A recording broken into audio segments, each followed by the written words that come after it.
Assalamualaikum warahmatullahi wabarakatuh. Salam buat rekan-rekan diskusi hukum dimanapun berada di seluruh Indonesia. Alhamdulillah kita masih bisa silaturahim ya, dan bisa bertemu kembali.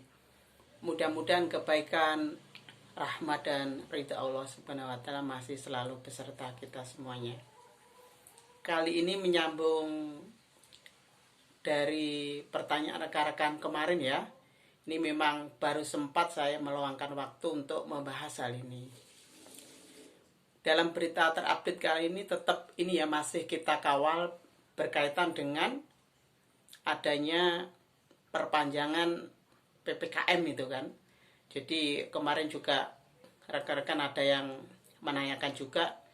Nanti ini kita analisis lebih detail lagi itu kan, bagaimana proses teknis yang sudah berlangsung dari minggu kemarin ya, pasca tanggal 25 sudah mulai diperpanjang. Ini saya bacakan dulu basis beritanya. Jadi ini saya kutip dari covid19.go.id.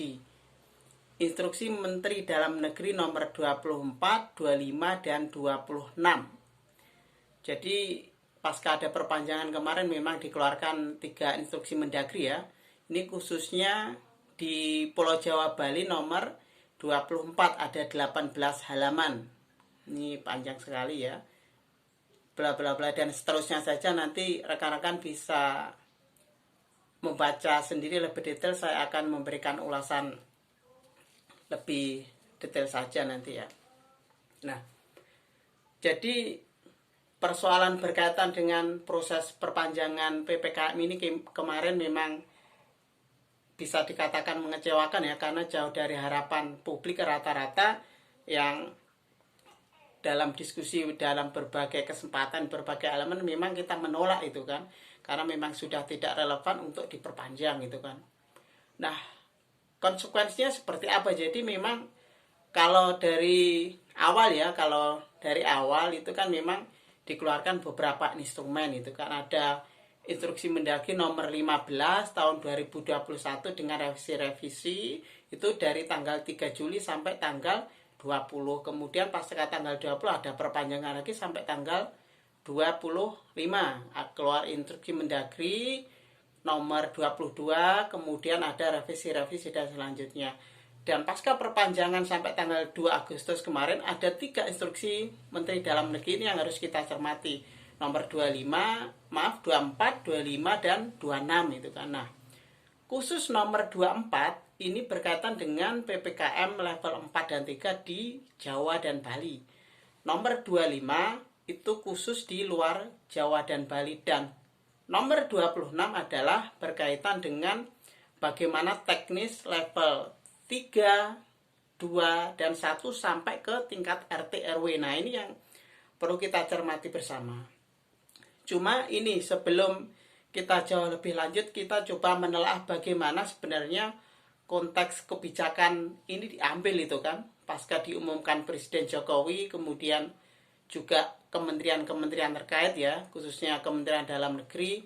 Cuma yang sangat saya herankan, saya menemukan beberapa analisa bahwa kebijakan perpanjangan khususnya dalam proses pandemi ini mengadopsi dari kebijakan luar negeri, walaupun tidak semuanya ya. Ini masih berkaitan dengan segmented juga itu kan, ada irisan-irisan. Cuma yang saya soroti itu karena sangat disayangkan. Kenapa? Karena kompleksitas, pluralitas, kemudian heterogen dari masyarakat bangsa dan negara kita tidak bisa disamakan dengan yang ada di luar negeri sana. Kenapa harus diadopsi di negara kita? Ini yang patut kita cermati bersama itu karena bagaimana efektivitas nanti Mendagri nomor 24 sampai 26 nanti, khususnya sampai tanggal 2 Agustus pada proses perpanjangan. Dalam hal ini pasti akan berbenturan. Saya sering menyatakan bahwa berkaitan dengan Kepres nomor 12 tahun 2020. Di sana konteksnya adalah kepala daerah masing-masing itu mempunyai proses diskresi dan celahnya di sana. Belum lagi turunan-turunan teknisnya, ada surat edaran Mendagri, kemudian ada beberapa aturan lainnya. Ini yang menjadikan teknis di lapangan ini juga belum tentu efektif itu kan. Bagaimana Forkompimda juga nanti akan mengawasi proses yang akan terjadi ini kan. Nah, ini memang harus kita kawal bersama itu kan.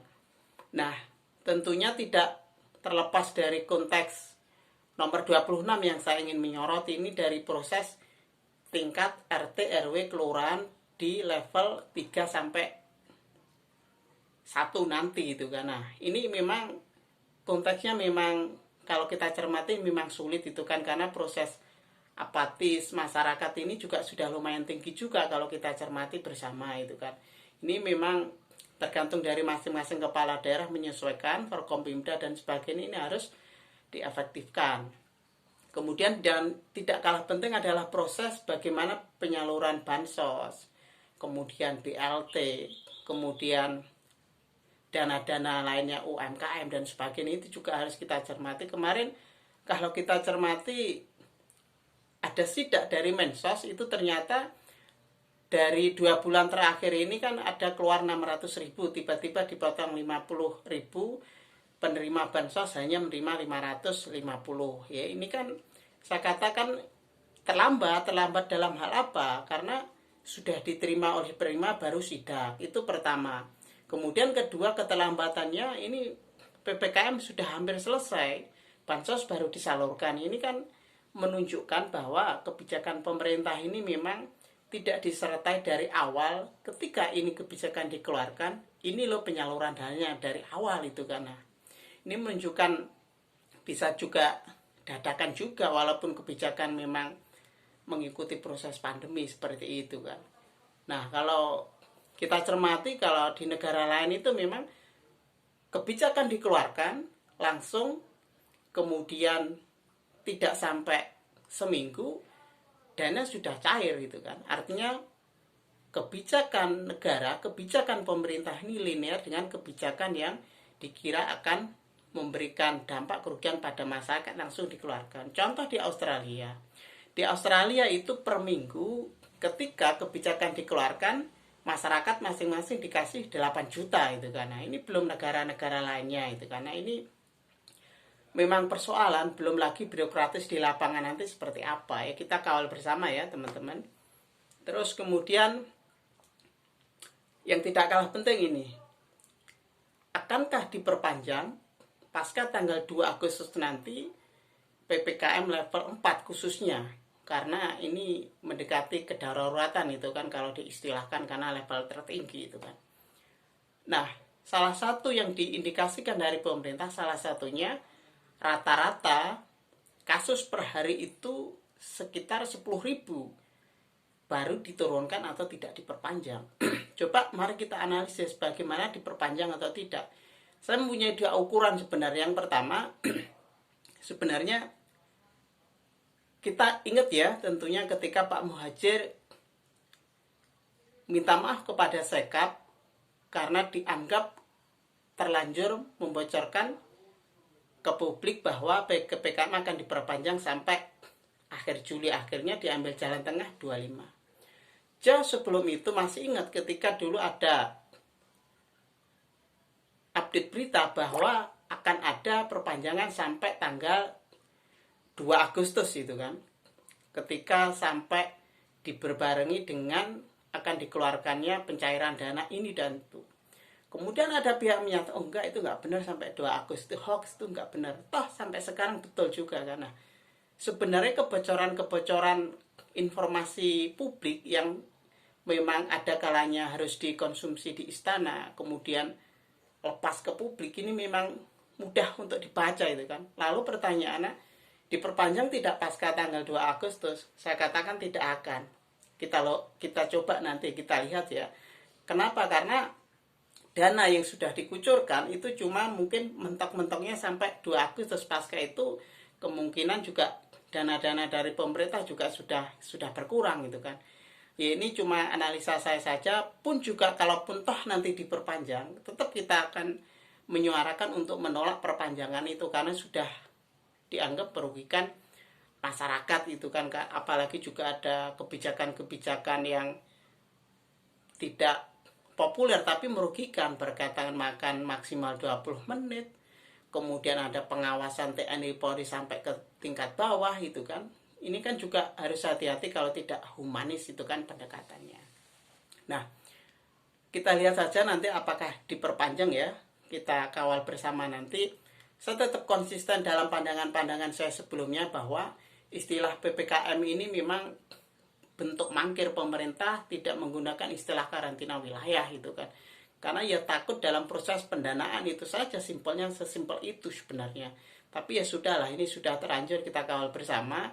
Sebenarnya idealnya sering saya sampaikan bahwa PSBB ini lebih cantolannya lebih kuat di Undang-Undang Karantina Kesehatan, kemudian redaksionalnya ada diturunkan peraturan pemerintah nomor 21 tahun 2020 kemarin, tinggal direvisi-revisi kebijakan teknis di lapangan seperti itu sebenarnya akan lebih kuat cantolannya. Kalau instruksi Mendagri dalam negeri seperti ini secara dogma hukum sangat lemah, sangat multitafsir, makanya apatis masyarakat juga besar juga itu kan, karena dianggap pemerintah itu juga tidak konsisten dalam menerapkan kebijakan. Nah, ini saja ya, nanti insya Allah bisa disambung lain waktu, kita lihat perpanjangan atau tidak itu kan, kita kawal bersama. Beda jangan ngambekan, beda jangan baperan. Berbeda karena kita saudara, berbeda karena kita Indonesia. Kita sama-sama belajar bareng ya. Mudah-mudahan bermanfaat. Bersama-sama berbuat bermanfaat buat umat bangsa dan negara. Wassalamualaikum warahmatullahi wabarakatuh.